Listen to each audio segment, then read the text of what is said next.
Juges, chapitre 6. Les enfants d'Israël firent ce qui déplaît à l'Éternel, et l'Éternel les livra entre les mains de Madian pendant 7 ans. La main de Madian fut puissante contre Israël. Pour échapper à Madian, les enfants d'Israël se retiraient dans les ravins des montagnes, dans les cavernes et sur les rochers fortifiés. Quand Israël avait semé, Madian montait avec Amalek et les fils de l'Orient, et il marchait contre lui. Il campait en face de lui, détruisait les productions du pays jusque vers Gaza, et ne laissait en Israël ni vivres, ni brebis, ni bœufs, ni ânes. Car ils montaient avec leurs troupeaux et leurs tentes, ils arrivaient comme une multitude de sauterelles, ils étaient innombrables, eux et leurs chameaux, et ils venaient dans le pays pour le ravager. Israël fut très malheureux à cause de Madian, et les enfants d'Israël crièrent à l'Éternel. Lorsque les enfants d'Israël crièrent à l'Éternel au sujet de Madian, l'Éternel envoya un prophète aux enfants d'Israël. Il leur dit, « Ainsi parle l'Éternel, le Dieu d'Israël. Je vous ai fait monter d'Égypte, et je vous ai fait sortir de la maison de servitude. Je vous ai délivrés de la main des Égyptiens et de la main de tous ceux qui vous opprimaient. Je les ai chassés devant vous, et je vous ai donné leur pays.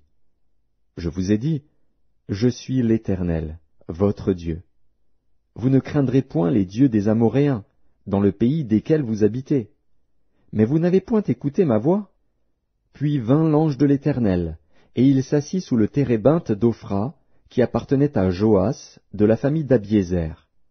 Gédéon, son fils, battait du froment au pressoir, pour le mettre à l'abri de Madian. L'ange de l'Éternel lui apparut, et lui dit, « L'Éternel est avec toi, vaillant héros. » Gédéon lui dit, « Ah, mon Seigneur, si l'Éternel est avec nous, pourquoi toutes ces choses nous sont-elles arrivées?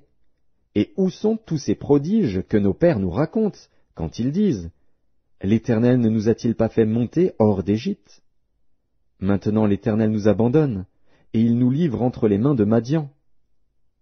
L'Éternel se tourna vers lui, et dit, « Va avec cette force que tu as, et délivre Israël de la main de Madian.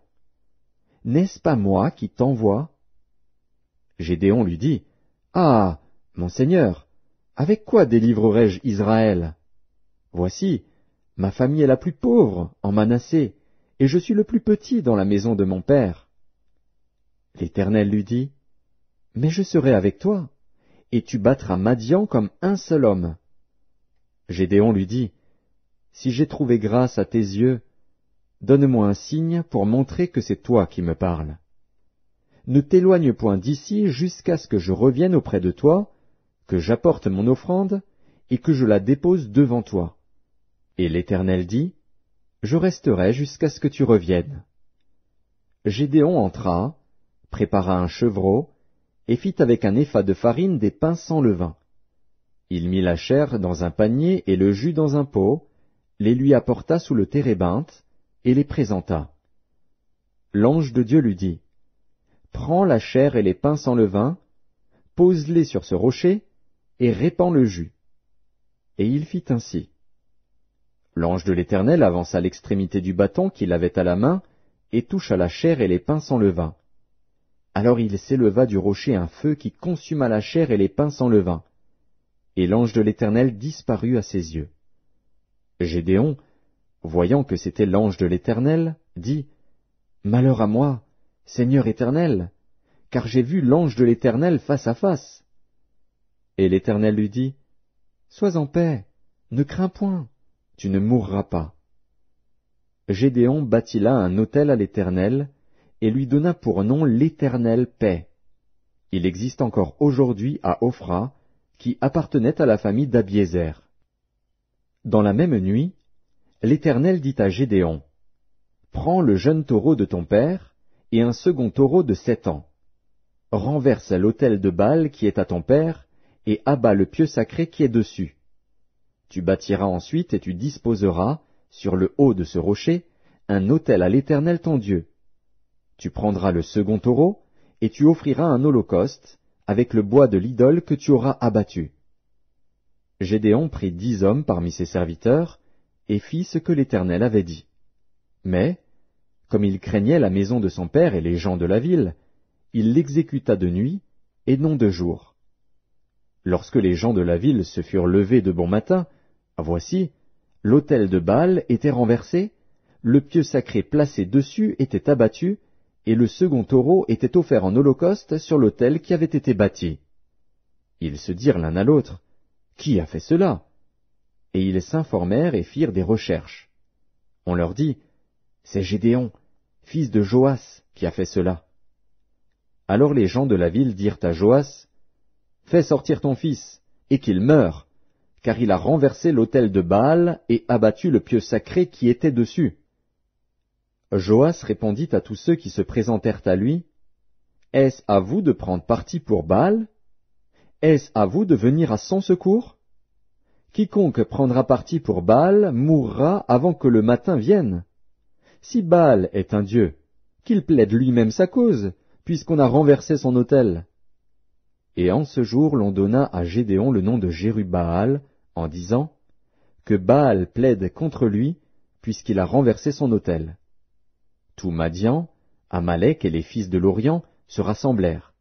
Ils passèrent le Jourdain et campèrent dans la vallée de Jizréel. Gédéon fut revêtu de l'Esprit de l'Éternel. Il sonna de la trompette, et Abiézer fut convoqué pour marcher à sa suite. Il envoya des messagers dans tout Manassé, qui fut aussi convoqué pour marcher à sa suite.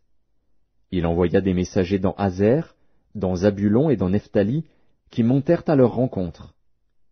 Gédéon dit à Dieu, « Si tu veux délivrer Israël par ma main, comme tu l'as dit, voici, je vais mettre une toison de laine dans l'air. Si la toison seule se couvre de rosée et que tout le terrain reste sec, je connaîtrai que tu délivreras Israël par ma main, comme tu l'as dit. » Et il arriva ainsi. Le jour suivant, il se leva de bon matin, pressa la toison, et en fit sortir la rosée, qui donna de l'eau plein une coupe. Gédéon dit à Dieu, « Que ta colère ne s'enflamme point contre moi, et je ne parlerai plus que cette fois. Je voudrais seulement faire encore une épreuve avec la toison.